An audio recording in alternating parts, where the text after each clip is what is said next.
Bismillahirrahmanirrahim. Assalamu alaikum dear students. I am clinical psychologist and I will teach you PSY 101. Welcome to our channel View Short Notes. इस channel को subscribe कर लें ताकि आने वाली हर तमाम न्यू वीडियो आप लोगों तक पहुंच सके। हमारे चैनल पर आप लोगों को जितने भी मिड टर्म्स और मिड टर्म्स के अलावा जितने भी फाइनल टर्म्स के हवाले से क्विज़ेज़ और हर तरह की फ़ाइल मिलेगी और इसके अलावा आप लोगों को किस तरह आप जीडीबी और असाइनमेंट में 100% मार्क्स हासिल कर सकते हैं वो तमाम वीडियोस हमारी डिस्क्रिप्शन लिस्ट पे मौजूद हैं। और इसके अलावा हर तरह की आपके व्यू में हेल्प के लिए यहाँ पे वीडियो मौजूद है। आप लोगों ने चैनल को सब्सक्राइब करना बिल्कुल नहीं भूलना। चलते हैं आज के लेसन की जानिब। Today our lesson is lesson number 23, the first lesson of our final terms. आज हम देखेंगे फाइनल टर्म्स का फर्स्ट लेसन मेमोरी के बारे में। आज हम डिटेल से पढ़ेंगे कि मेमोरी जो है वो बेसिकली क्या है और किस तरह हम इसको इनकोड करते हैं और किस तरह स्टोर और रिट्राइव करते हैं।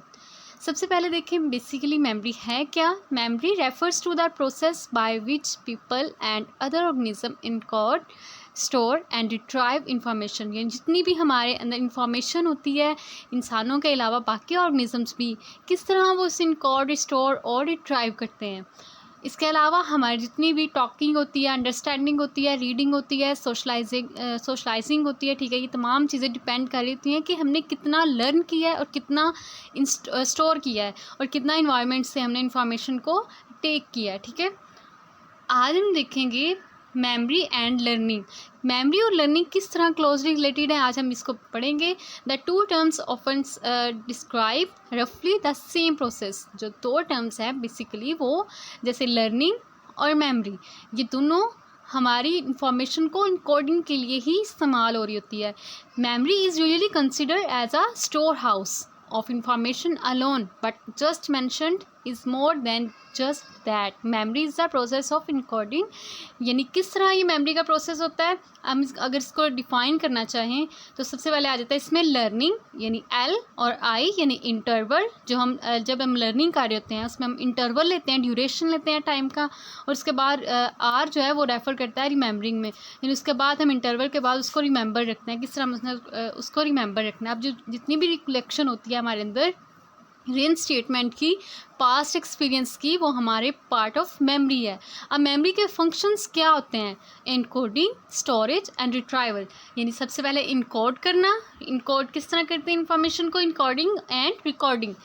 Encoding is the process of perceiving information. ये जो हम इंफॉर्मेशन परसीव कर रहे होते हैं, ले रहे होते हैं, ब्रिंगिंग इनटू मेमोरी सिस्टम, अपने मेमोरी सिस्टम के अंदर। यानी ये सिर्फ कॉपी करना नहीं है बल्कि outside a word to into the brain. यानी हमारी जितनी भी आउटसाइड वर्ड होती है वो ब्रेन के अंदर स्टोर हो रही होती है। ये चीज़ हमारी आती है रिकॉर्डिंग में या और इनकोडिंग में।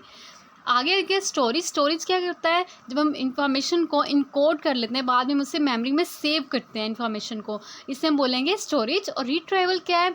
जब भी वो जो स्टोरेज मेमोरी होगी हमारे पास, जब हमें ज़रूरत पड़ेगी हम उसको अवेयरनेस करेंगे कहाँ पे लोकेटेड है, ब्रॉड करेंगे उसको अपनी अवेयरनेस में, ठीक है, तो उससे में वो रिट्राइवल मेमोरी करते हैं।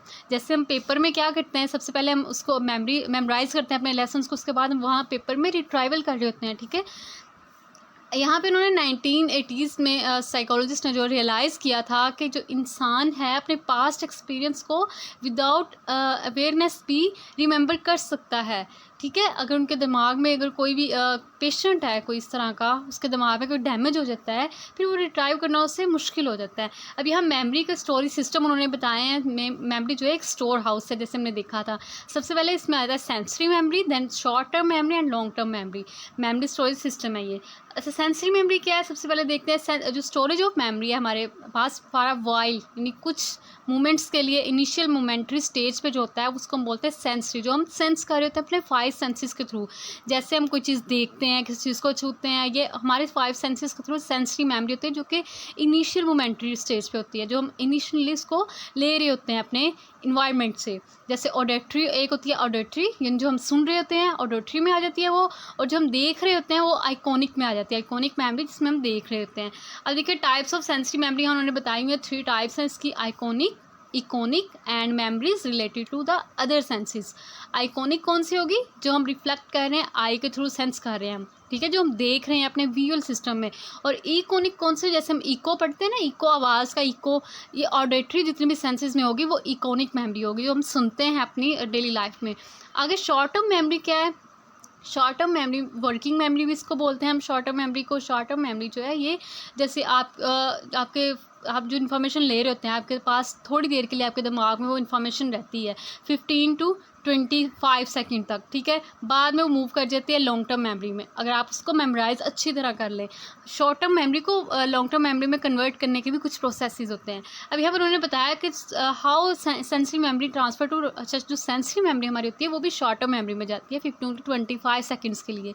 वो कैसे जाती है? द एग्जैक्ट प्रोसेस जो हमारे पास वो क्लियरली नाउन नहीं है, लेकिन इसकी दो थेरीज दी गई थी। एक, transformation takes place when the sensory stimulus is converted into words, जब हम सेंसरी अपने स्टिमुलस को वर्ड्स में कन्वर्ट कर लेते हैं। दूसरा, जब हम सेंसरी इंफॉर्मेशन को कन्वर्ट कर लेते हैं ग्राफिक रिप्रेजेंटेशन में, तब वो हमारी शॉर्ट टर्म मेमोरी में चली जाती है, जो कि 15 to 25 सेकंड्स का। अब चंकिंग कैपेसिटी क्या है इसकी? शॉर्ट टर्म मेमोरी की, जो हमारे पास इंफॉर्मेशन होती है सिंगल यूनिट में, जैसे कोई आपके पास टेलीफोन नंबर है, ठीक है, आपको वो एकदम से सारा याद नहीं होगा, आप उसको चंक्स में ले लेंगे, उसके छोटे छोटे पार्ट्स में डिवाइड कर लेंगे, उसके 6 चंक बना लेंगे, 5 चंक बना लेंगे, आपकी मर्ज़ी है कितने आप उसके चंक बनाते हैं, यानी टुकड़े बना लेंगे छोटे छोटे। उसको जो चंक्स होते हैं वो उसको मेमोराइज़ करने में हमारी हेल्प आउट करता है, उसको ज़्यादा देर के लिए मेमोराइज़ कर। यहाँ पे उन्होंने कंसिडर किया है similarity combining them into larger pattern. यहाँ पे देखिए 3 1 है और 3 2 है, 3 then 3 4। अब उसने इसको याद रखने के लिए किस तरह कर लिया, उसको चंकिंग में इस तरह कर लिया 1 1 2 2 3 3 एंड 4 4। ये चंक्स होंगे उससे ज़्यादा मुश्किल नहीं होगी याद करने में। अब जो रोल ऑफ रिहर्सल क्या होता है मेमोरी में? रिहर्सल होता है हम किसी चीज़ को रिपीट करते हैं, बार बार रिपीट करके उसको अपनी लॉन्ग टर्म मेमोरी में ले जाते हैं, शॉर्ट टर्म मेमोरी वाली चीज़ को। ये रिहर्सल यानी दोहराना किसी चीज़ को, जैसे आप अपने लेसन को दोहराते हैं। अब यहाँ पे इलैबोरेटिंग रिहर्सल क्या है हमारे पास? ये एक टेक्निक या प्रोसेस है जो कि क्या करता है, material to be learn remembered is elaborate upon the order to improve encoding, यानी आपकी जो इन्फॉर्मेशन कोड हो रही होती है आपके दिमाग में शॉर्ट टर्म के लिए, वो उसको एलेबरेट करता है, एलेबरेट करके उस मटेरियल को ऑर्गेनाइज और मैनर वे में आपके पास स्टोर कर देता है, इनकोड कर देता है। अब इसके उन्होंने एग्जाम्पल यहाँ दी हुई है। फॉर एग्जाम्पल यहाँ पे दिया हुआ है 2 3 एंड 4 6। अब अगर हम 23 को रिलेशनशिप बना लें 2 के साथ, इसको मल्टीप्लाई करें तो ये क्या बनता है 46। इस समय ये कार का जो नंबर है याद हो जाएगा कि 23 को जब 2 से मल्टीप्लाई करते हैं वो 46 आता है। इस समय ये चीज़ याद हो जाएगी इलैबोरेट होके एक किसी और चीज़ के साथ उसको मैच करके। अब मेनोमिक्स क्या होते हैं?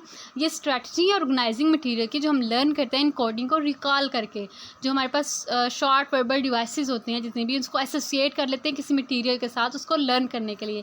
अब मेथड ऑफ लोकाई क्या है हमारे पास? Association names people remembered with place, यानी आप किसी चीज़ को प्लेस के नाम से, जैसे कि you have learn names of 6 famous people, अब उसको आप कैसे सेपरेटली याद रखेंगे? उनकी प्लेस के साथ उसको अपने रिलेशनशिप बना लेना उसका, कि ये फलान चीज़ की लोकाई का मतलब होता है प्लेस, लोकस प्लेस।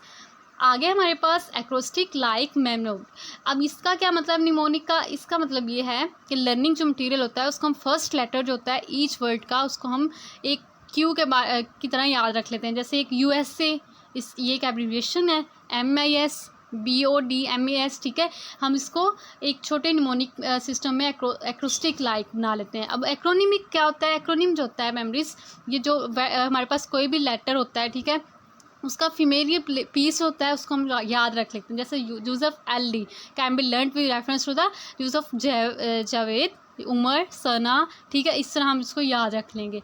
आगे है हमारे पास शॉर्ट टर्म मेमोरी और वर्किंग मेमोरी क्या है। शॉर्ट टर्म मेमोरी को अगर हम एज अ वर्किंग मेमोरी लें तो ये क्या है? Short term memory is not a single system but a process that consist of a number of components. इसमें बहुत ज़्यादा नंबर ऑफ कंपोनेंट्स आ जाते हैं। इसमें एलन बेडल की थ्योरी आ जाती है। इसके अलावा शॉर्ट टर्म मेमोरी जो है इसके 3 पार्ट वर्किंग मेमोरी होते हैं। अब कंपोनेंट्स इसके कौन कौन से हैं? सेंट्रल एग्जीक्यूटिव, इसमें कौन सा आ जाता है? कोऑर्डिनेशन जितनी हमारी होती है मटीरियल की। फोकस ऑन ड्यूरिंग रीजनिंग, यानी जो डिसीजन मेकिंग के ड्यूरिंग रीजनिंग थी उसको सेंट्रल पॉइंट ऑफ व्यू को याद रखना। आगे हमारे पास आ जाता है विजुअल स्पेटियल स्केच पैड, जिसमें आ जाता है कंसंट्रेट करते हैं हम विजुअल और स्पेटियल इंफॉर्मेशन को, जो हम देख रहे होते हैं और सुन रहे होते हैं। आगे आ जाता है फोनोलॉजिकल लूप, इसमें क्या आ जाते हैं? होल्ड करते हैं हम, मैनिपुलेट करते हैं मटीरियल को स्पीच से रिलेटेड, वर्ड से रिलेटेड और नंबर से रिलेटेड। यहीं तक था हमारा आज का lesson. Thank you so much. मिलते हैं अगले लेसन में। अल्लाह हाफिज़।